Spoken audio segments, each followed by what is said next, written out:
Assalamualaikum warahmatullahi wabarakatuh. Perkenalkan, nama saya Triwahyu Nur Arum Putri, mahasiswa Universitas Terbuka, kelas 2B dengan NIM 856463635 dengan tutor Ibu Fitriana MPD Cons.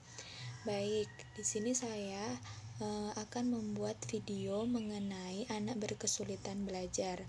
Apa sih anak berkesulitan belajar itu? Anak berkesulitan belajar ialah anak yang sulit dalam belajar atau sering disebut dengan learning disability. Anak berkesulitan belajar khusus adanya ketidakmampuan mengikuti pelajaran di sekolah. Adapun klasifikasinya ialah yang berhubungan dengan perkembangan dan gangguan ingatan, motorik, persepsi, bahasa, berpikir, dan kesulitan belajar secara akademik.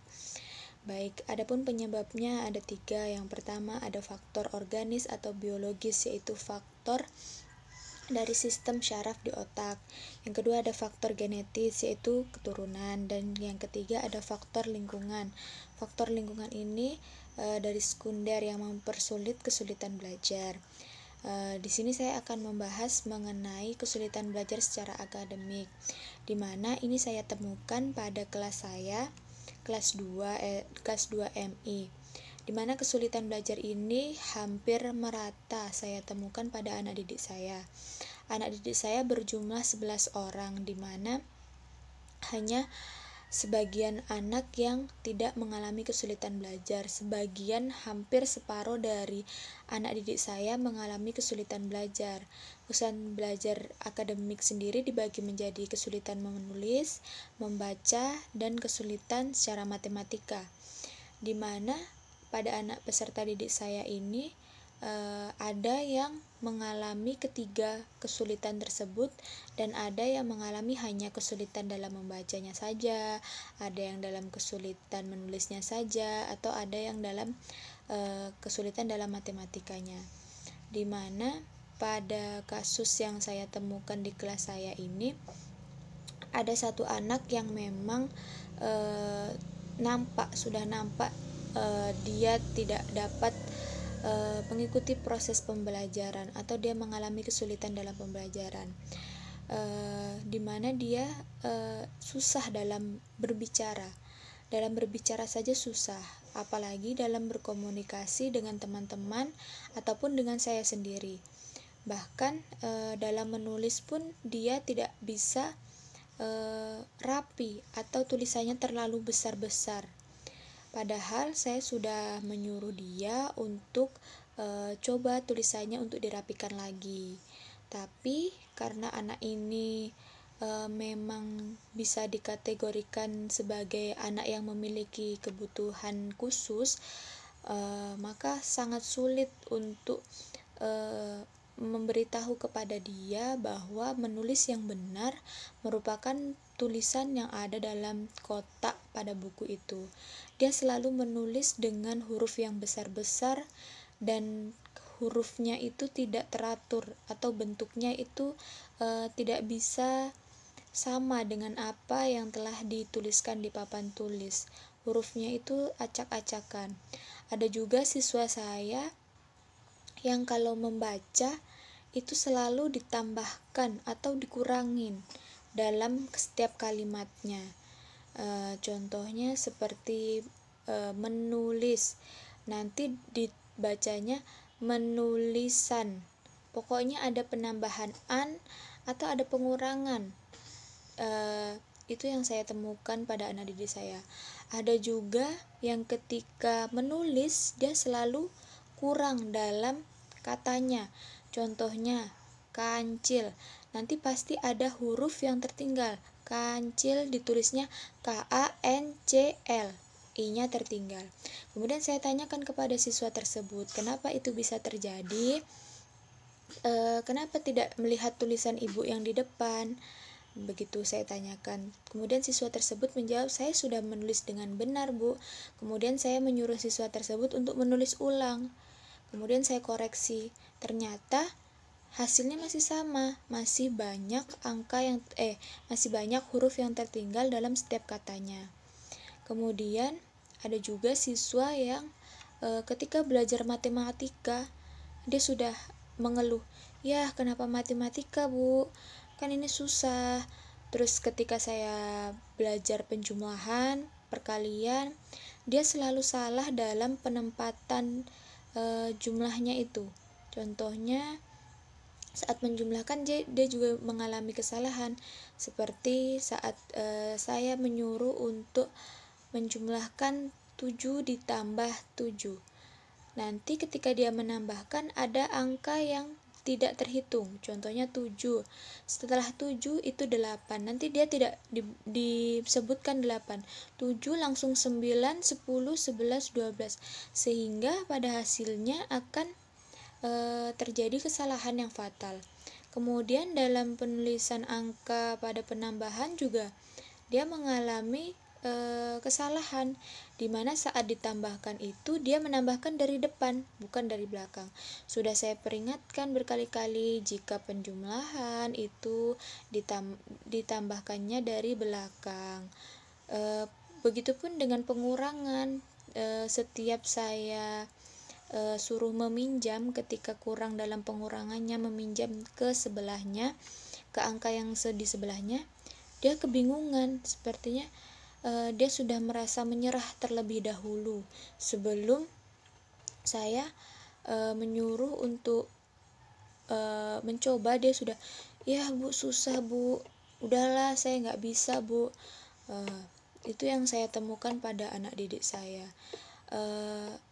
Mungkin kesulitan belajar ini ditemukan pada kelas-kelas rendah, apalagi pada saat pandemi seperti ini.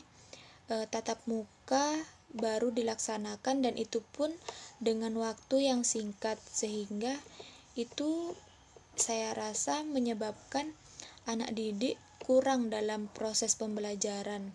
Bahkan di rumah pun mereka hanya bermain, tidak belajar, atau orang tuanya pun sekarang lebih mementingkan anaknya untuk bermain gadget daripada mengajarkan anaknya belajar di rumah. Kemudian adapun layanan intervensi terhadap anak berkesulitan membaca dapat dilakukan asesmen untuk menemukan kesulitan membaca. Kemudian kita juga dapat melakukan program layanan intervensi. Sedangkan layanan intervensi terhadap anak berkesulitan menulis dapat dilakukan melalui asesmen untuk menemukan kesulitan belajar. Kemudian perbaikan terhadap kesalahan anak dalam menulis. Kemudian layanan bantuan terhadap anak berkesulitan matematika dapat dilakukan pola kekeliruan khusus yang dilakukan anak berkesulitan faktual. Contohnya ketika anak yang saya sebutkan tadi menuliskan penjumlahan dengan menjumlahkan di awal dari depan, kita ajarkan untuk penjumlahan dari belakang. Kemudian guru juga dapat menggunakan teknik diagnostik interview dan tes yang disusun sendiri. Kemudian dapat juga melakukan pengajaran remedi. Dari kasus kesulitan belajar ini, saya ada menanyakan satu hal kepada wali murid yang menurut saya dia sangat mengalami kesulitan belajar dalam ketiga hal itu. Kesulitan membaca iya, menulis iya, matematika juga iya. Saya menanyakan kepada orang tuanya, kira-kira apakah di rumah dia diajarkan untuk belajar, kemudian untuk membaca, menulis, matematika? Orang tuanya menjawab, "Iya Bu, saya ajarkan. Cuman memang dalam kasus anak saya ini memang dia memiliki kelemahan." Orang tuanya menyebutkan seperti itu. Pada waktu kecil, orang tuanya bercerita pada waktu kecil, jadi dia mengalami demamnya ini sering gitu kan, yang menyebabkan pada satu ketika itu dia mengalami step atau demam tinggi. Nah, ketika dibawa ke dokter itu hampir tidak terselamatkan. Namun alhamdulillah masih terselamatkan. Namun dokter berpesan bahwa anak ini tidak boleh dimarahin dengan nada tinggi yang akan menyebabkan melemahnya otak, katanya seperti itu. Orang tuanya bercerita seperti itu. Dan orang tuanya juga berpesan kepada saya agar tidak menyamaratakan dia dengan temannya, karena dia memiliki yaitu kelemahan di dalam syarafnya jika kita berkata atau mengerasi atau kita dengan cara yang kasar gitu. Kemudian itu yang membuat saya berpikir, oh apakah karena faktor biologis atau yang disebut dengan sistem persyarafan di otak sehingga anak ini mengalami kesulitan dalam belajar. Dalam belajarnya dalam kesulitan dalam ketiga hal itu, membaca iya, menulis iya, mengeja juga, menulis, membaca dan matematikanya juga iya. Kemudian saya sebagai guru lebih hati-hati dalam mengajar. Ketika saya menemukan anak yang sekiranya mengalami kesulitan belajar, maka kita harus lebih sabar, lebih teliti, lebih telaten, lebih meningkatkan bagaimana cara mengajar bagi anak-anak yang mengalami kesulitan belajar tersebut. Kemudian saya juga membedakan atau tidak disamakan ratakan kemampuan anak. Jadi cara mengajar atau cara kita menjelaskan ataupun cara kita memberitahu kepada anak itu berbeda-beda karena pemahaman mereka berbeda-beda. Mereka mempunyai kemampuan yang berbeda. Tentu saja kita juga memperlakukan mereka secara berbeda. Jika kita samaratakan, maka anak yang mengalami kesulitan dalam belajar ini akan merasa terkucilkan atau merasa ditinggalkan oleh teman-temannya. Baik, itu yang bisa saya sampaikan pada video kali ini. Semoga bermanfaat karena ini merupakan pengalaman pribadi saya ketika mengajar. Semoga bila ada teman-teman yang mengalami hal yang sama bisa lebih sabar dan lebih telaten dalam mendidik anak yang memiliki kesulitan dalam belajar, apalagi anak kelas 1 dan kelas 2. Baiklah, saya akhiri video kali ini dengan mengucapkan wabillahi taufik wal hidayah. Wassalamualaikum warahmatullahi wabarakatuh.